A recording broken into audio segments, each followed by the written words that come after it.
Hey there, amazing listeners. Welcome to Family, Business, and Beyond. I'm Deborah Kane, and if you're a mom trying to juggle everything from diaper changes to business meetings, or someone just looking for a bit of joy and inspiration, you've found your new favorite podcast. Here, we talk about everything from launching your dream business to finding joys in family chaos, all while having a few laughs along the way. Each episode is packed with real stories, practical tips, lots of science, and a sprinkle of the unexpected to keep you hooked from start to finish. Ready to transform your life and have some fun? Let's get started.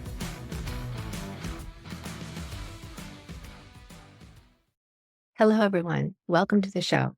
I'm Deborah Kane. I'm a certified life coach specializing in cognitive behavioral therapy and neuro-linguistic programming. And yes, I'm a bit of a neuroscience geek. Today, we're going to talk about how perception creates our reality. More importantly, how we can shift that perception to unlock unstoppable success. But before we dive in, let me ask you something. Have you ever felt like you were constantly bumping into the same obstacles no matter how hard you tried? Do you ever wonder if there's a way to see life's challenges in a completely new light? Well, if you answered yes to any of these questions, you're in the right place. In the next 30 minutes, we'll explore the science behind why we see the world the way we do, practical strategies from CBT, NLP, and neuroscience to help you shift your filters or beliefs, and real-life examples of people who transformed their results simply by changing their lens. So if you're ready to discover how your perception might be shaping your destiny, let's get started. Let's begin with a simple definition. Perception is the lens through which we interpret all of the information our senses gather from the world around us. Here's a classic example. Two people look at a glass half full. One calls it half empty, the other calls it half full. Same glass, different realities. So our perception isn't the same for everyone. It comes from our belief system, our environment. Now, here's a quick question for you. When you see a challenging situation, do you immediately label it as a problem or an opportunity? I'm willing to bet most said a problem because we think of a challenge as a problem, but I can change your view on that. That is a simple yet powerful illustration of how perception works. In neuro-linguistic programming, we often say the map is not the territory, meaning our internal representation of the world, meaning our map, does not necessarily match actual reality or the territory. We each have our own mental maps, and it's shaped by our upbringing, our experiences, our beliefs. Speaking of maps, let me share a quick story. Imagine you're traveling through a new city with a map that's outdated, whether that's an old-fashioned paper map or your GPS. It's not updated, whatever. You keep getting lost, missing turns, feeling frustrated. The problem isn't the city, it's the map you're using. In life, if our internal map is outdated, not updated, or too narrow, our perception leads us astray. So how do these mental maps form in the first place? And why do some people see obstacles while others see opportunities? Let's dig into just a little bit of science. So our first step on this neuroscience tour is what is called the Reticular Activating System, or RAS for short. This is located in your brainstem. The RAS is like a gatekeeper of information. It decides what's important enough to bring to your conscious awareness and what's not. So if you ever wonder why, when you decide to buy a red car, let's say, you start seeing the exact model everywhere, that's your RAS at work. And I know that our brains are going to go to our phones do that all the time. That's a little different. That's a whole different issue. And our phones do that. That's true. But long before there was any mobile phones, our world still had RAS, and this still works in this way. Have you noticed that once you set a specific goal, like running a marathon or starting a new business or losing weight, whatever, You suddenly spot more stories, more ads, more people related to that goal. And yes, some of it is because of social media, internet stuff, but others is just the way the universe works. And that is because your RAS is actively filtering your environment to match your focus. I know it sounds a little out there, but trust me, this is science. This is real science. It's not any woo-woo stuff. Next, let's consider a very famous invisible gorilla experiment. In this study, participants were so focused on counting basketball passes, that's what they were told to do, that they completely missed a person who was in a gorilla suit walking across the screen. This highlights a very key point. We often miss what we're not primed to see. It could be staring us right in the face, right there in front of us, and we don't see it. And yes, that's also why some people see things a different way than others. Remember that blue dress, or was it yellow dress? Whatever. Now, we can't forget about the almighty neuroplasticity, the brain's ability to rewire itself. Every time you form a new habit or adopt a new way of thinking, you're strengthening certain neural pathways. And guess what? If you focus on negative thoughts or scarcity mindset, those are the pathways that become stronger. We don't want that, right? Conversely, if you focus on solutions, opportunities, gratitude, then those pathways will flourish. And finally, there's the role of emotions in perception. Research in cognitive behavioral therapy shows that when we're under stress or fear, our vision narrows, almost literally, and we pay more attention to threats. But when we're feeling positive, we're more likely to see a broad array of possibilities. That seems pretty obvious, right? Well, now that we've got a little science under our belt, let's shift gears and talk about something practical, because knowledge is only powerful if we know how to use it. So, if perception is so central to our reality, and we know it is, then how do we know if our perception is limiting us? Well, first, we listen to our inner dialogue. What are the recurring thoughts that pop up when you face a challenge? Are they things like, I'm not good enough, I don't have enough time, I'll never succeed, I'm too old or too young or too fat or too thin, or I was never good at that? Because these statements might be hinting at your limiting filters. There's a short exercise you can do. Write down any negative thoughts or self-talk that you catch yourself saying to yourself, and write those down. So write down any negative thoughts or self-talk that you catch throughout the day. At the end of the day, look for common themes. And let me ask you this. Are these negative statements factual, or are they generalizations, assumptions, or fears? Remember, a fact is only a fact if it has evidence to prove it. If you cannot prove it, it's not a fact. Your brain, especially the RAS, loves to confirm whatever you believe. So if your filter is, I always fail, guess what your mind is going to look for? Instances of failure. So identifying these thought patterns is the first big step, because once you spot them, you can do something about them. And that leads us to the heart of our chat: how to shift your perception so you can see new possibilities. Let me just repeat that. How to shift your perception so you can see new possibilities, because they're always there. We just don't see them. All right. This is where the rubber meets the road, so to speak. We're going to get into practical techniques from CBT, NLP, and mindfulness.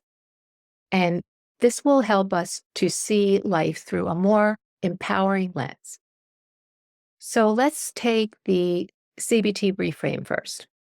Catch, check, change. Easy to remember. Catch, check, change. You want to catch the negative thought. For instance, you notice yourself thinking, I'm always messing up. Catch it. Notice when it happens. Then check whether this thought is actually true. Is it based on facts or fear? Is this a fact? Am I always messing up? Remember, a fact needs evidence to prove it, because chances are you don't always mess up. That's not an all or nothing situation, right? So check to see if it's a fact or just a fear. You're afraid of messing up.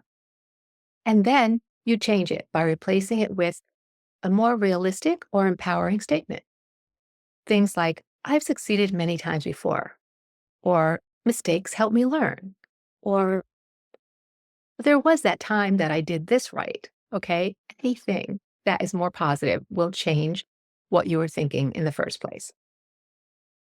Now, how might your life change if you reframe just one negative thought that you encounter frequently? Maybe your go to is always, I'm always so clumsy. Even something as simple as that. When you put a always on it, or even without it, and you say, I am, changing that one thing to a more positive, I can get better, or I can learn to do better, will change your life. Just one thing. So now let's talk about NLP anchoring. In NLP, you can link a physical gesture. Anchoring is just the most common way that we use NLP. You can link a physical gesture, like pressing your thumb and forefinger to get thumb and index finger together, or tapping your knee, or pinching your knuckle, anything you want to do. Okay. A physical gesture, you link it to a powerful, positive emotion. Now, this has to be something big. Okay. An emotion you can really feel. Think about it and really feel it. And it takes practice. You think back to a time that you felt unstoppable or super motivated or maybe really proud of yourself. Whatever it is, a big emotion. Feel that emotion intensely and then apply your chosen anchor, okay? A pinch, a tap, whatever it is, and do this. Repeat this several times over a whole week. It takes practice. None of these are miracle cures, but do this for a whole week over and over again. Okay. And it becomes, yes, becomes a habit, but it becomes automatic where you are always going to relate this motion, this gesture to that emotion of being proud or being motivated. Okay. So then the next time you feel doubt coming in or you feel that self-doubt or you're procrastinating, whatever the negative thing is that's happening, you activate your anchor to immediately shift your state. No, it's not a miracle, but when you activate that anchor, especially at that time, you remember your whole body feels that good sensation. And over time, this changes your state of mind to where you want it to be for this new endeavor. These are scientific facts, guys. They're not some woo woo stuff out there. Okay. So try them and see if it works for you. Don't try them yet because we have a lot more to talk about. What if in moments of stress, you had a quick mental button, push the button, and you could press that summons your strongest, most resourceful self? That's what this is. You press a button and it works. Okay. Does it take time and practice? Yes, but it works. Next is mindfulness and breath work. Okay. We have to talk about breath work. There's so much good and so many different ways to do breath work. Yes, the most simple thing is a deep breath. So let me just start by explaining. Research does show that, without a doubt, that deep breathing activates your parasympathetic nervous system, which reduces stress. Science. Let's just try that. Okay, just take a deep belly breath, super deep, hold for 4 seconds, and then exhale for 4 seconds. Now, you should notice how your shoulders relax, your mind settles. Okay, doing this daily helps you to stay open and more perceptive.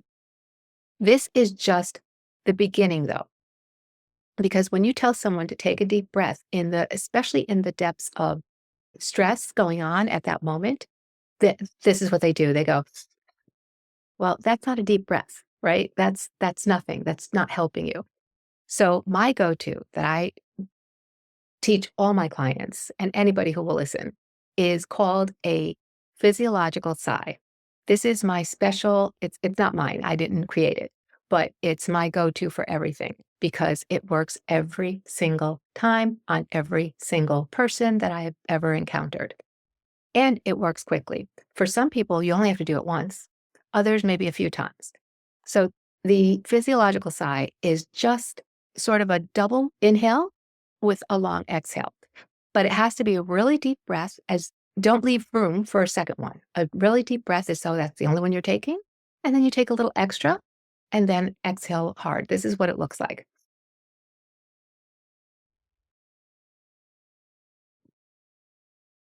I'm going to do that one more time. Maybe you could do it with me because it's important to do this correctly.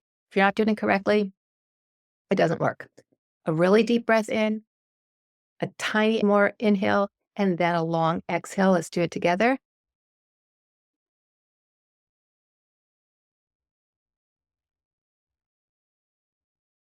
So the key to this is that it has to be a deep enough inhale, and you're not trying to leave room for another one, because just that little tiny extra inhale is filling up your lungs to capacity so that you have the ability to blow out harder and you're blowing out more. And you do have to blow out really hard, and your exhale should always be longer than your inhale. This will work. This will bring down your heart rate. This calms you almost immediately, even in a tense situation. This is what works. You might have to do it 2 or 3 times instead of one, but it works. So if nothing else, if you take nothing else away, but I hope you do from this video, this is the one thing I want you to remember because it doesn't ever fail. And again, it's easy. It works for everybody. Things only work if you do them correctly. And this is something that's easy enough where most people can do it correctly. Okay. I want to ask you another question. Can you commit to just 2 minutes of mindful breathing or physiological sighs each morning to see how it impacts your day for 1 week? Okay. And yes, I just told you you only have to do a physiological sigh sometimes once or twice. You don't even have to do that for 2 minutes. You actually don't. But if you do it for even 1 minute, you'll get really good at it. And then when there is tension where you're in traffic or you're having that room of kids that are just screaming, or I don't know, your boss is on your nerves, or there's some really stressful situation going on. At that moment, it's hard to do something complicated, but this is easy enough to do, and it will immediately bring you to a calmer level. I promise. Okay. Next, we're going to talk about habit stacking. Habit stacking for positivity. Um, if you've heard me talk about habit stacking before, you can do it for just about any habit you have. It means what it sounds like. You take something you are already doing that you do every single day. It's a regular habit of yours, and you stack the new habit that you want to create on top of that. So for positivity, we're going to make it something like a positive affirmation. So example, while you're making your morning coffee, maybe you can recite a positive affirmation like, I am open to new opportunities today, or I am open to new things today. That's a really good one. There's plenty of sites out there. If you don't know how to create a positive affirmation, there's plenty of sites to give you ideas. If you want to ask me, just ask me in the comments and I will give you tons of them. If you do this over time, this becomes automatic, reshaping your default mindset so that you're always starting your day on a high end. This is why I'm telling you to do this in the morning. It doesn't have to be over pouring coffee. Maybe it's when you're getting dressed. Maybe it's when you're brushing your hair. Maybe it's when you are making your bed or viewing your morning sun. Who knows? Whatever you do every single day, and that without fail, just start to recite. Verbally is better than in your head, a positive affirmation. What existing routine could you attach a positive statement to starting tomorrow morning? Jot it down right now so you don't forget. Think of whichever you want. It could be anything. I started mine. If you know who I am, I started doing stacking habits when I wanted to incorporate a yoga routine, and I simply did not have more time in the morning to do it. My kids were little. I just didn't have the time.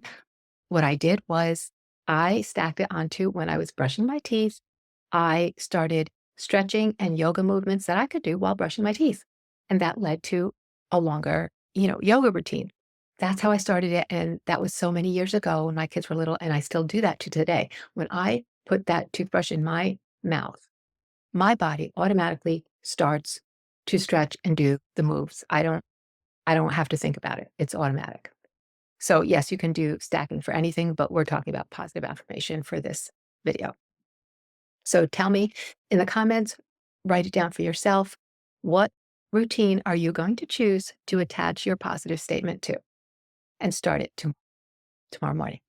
Last is a little fun thing that you can do, but it really is helpful. I call it a perception alarm. It's just a fun little trick. Set an alarm on your phone and title it Check Your Lens. This is important so that when you see it, you know what that means. It means check yourself. Okay. You can start out with doing it just once a day, like maybe at noon, or you can do it 2, 3, 4 times a day. You can do it whenever you want. I suggest starting to do it. If you're new to this, do it just at one time a day. And if it is working for you, and there's other times a day that you find yourself getting wound up or getting distracted or procrastinating, set your alarm for that time as well.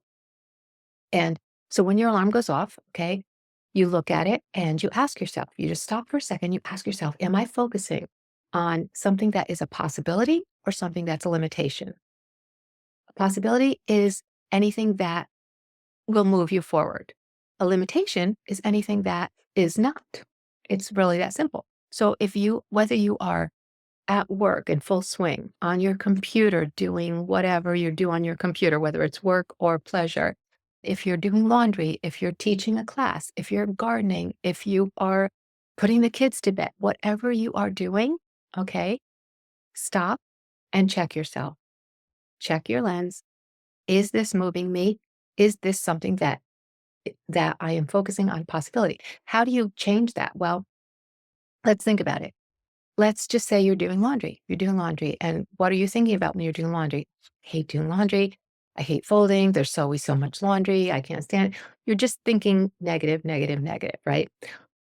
Or maybe you're not. Maybe you're thinking about, oh, I'm going to make this for dinner. I'm going to do that. That's a possibility. That's something good. That's okay.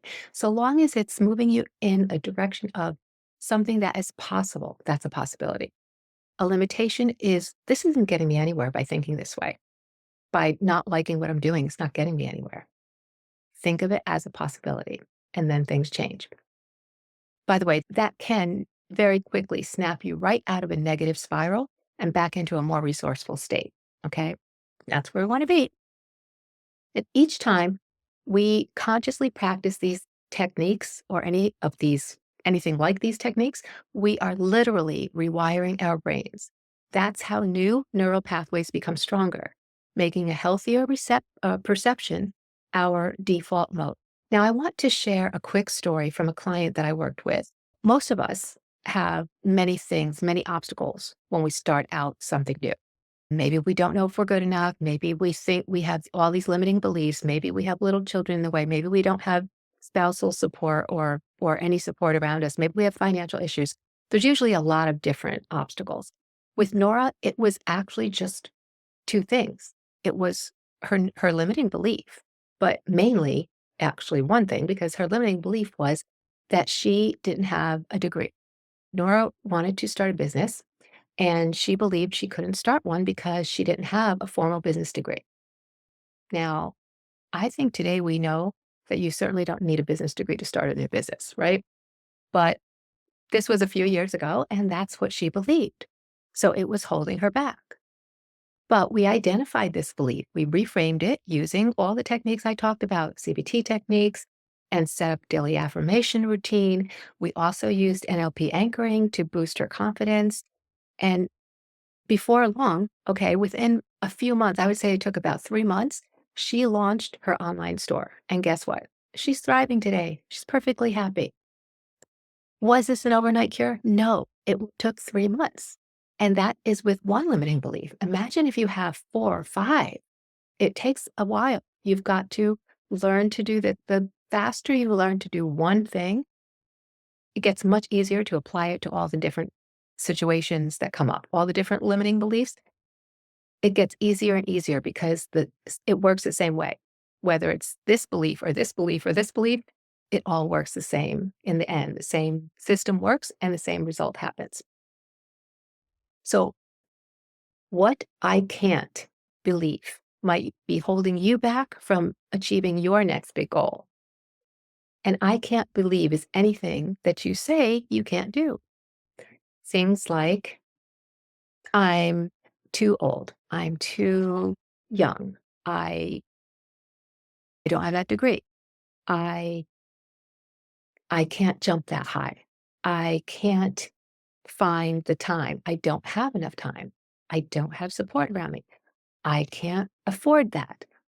Whatever negative belief you have, whatever you're saying that I can't, I don't, I I am not.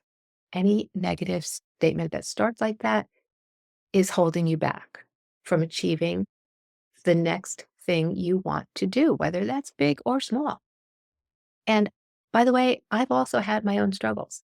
At one point, I thought I was way too late to start a new career path.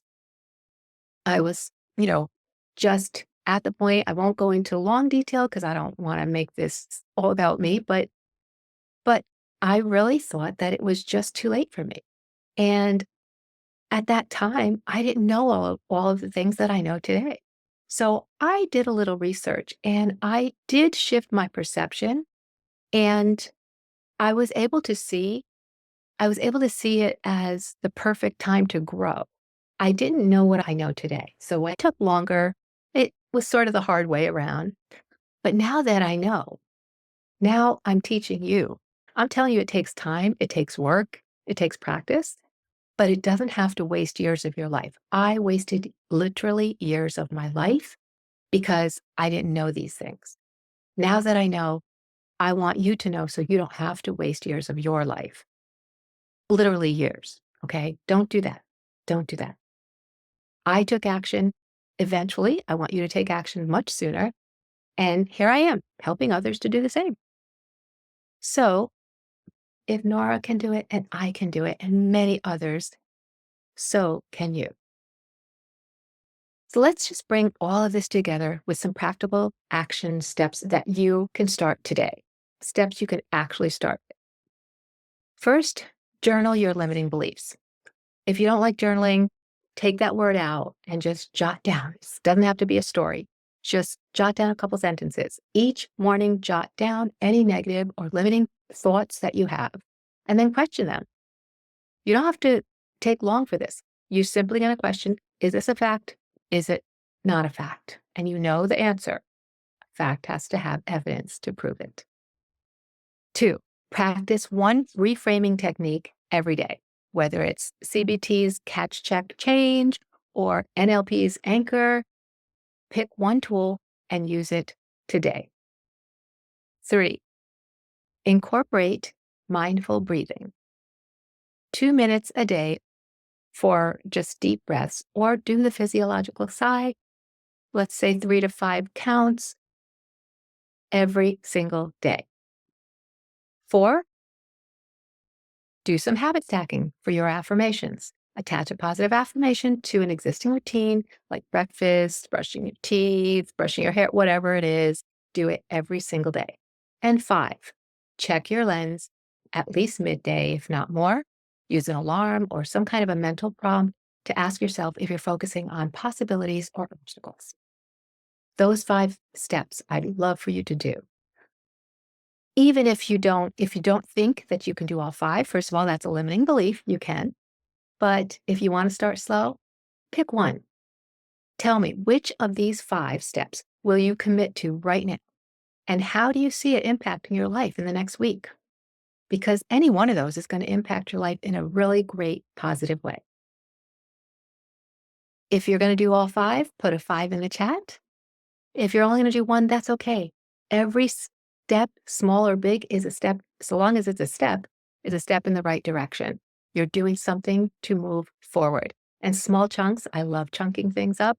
If it's too much for you, chunk it up. Do one at a time. Now, Remember, your perception is a filter, not an absolute fact. By changing this filter, you can shift how you experience challenges, opportunities, and even your own capabilities. Remember, you can't always change your external circumstances overnight, but you can change how you see them. And that shift alone can turn your obstacles into opportunities. Now, if today's topic resonated with you, please reach out to me at dak-life, dak-life.com, or DM me on Instagram. I'd love to help you dive deeper, whether it's in a one-to-one coaching session or a small group workshop. Let's design a life that truly lights you up. And I have both available, by the way. I do one-on-one and small group. So I really want to thank you for listening, for joining me on today's episode of Family Business and Beyond. And if you found value in today's talk, I'd love for you to please share it with a friend who needs a fresh perspective. Until next time, keep rewriting your reality by changing your perception. See you next time. That's it, folks. Thanks for joining us on Family, Business, and Beyond. If you enjoyed today's episode, please take a moment to subscribe, rate, and review our podcast. Your support helps us reach more people and make a bigger impact. Remember to follow us on social media for more tips, insights, and behind-the-scenes content. And don't forget to check out our online courses and webinars to continue your journey of empowerment and growth. Stay inspired, cast aside the doubt, let your dreams shout. Until next time, keep embracing the joy within and pursuing your passions. This is Deborah Kane, signing off.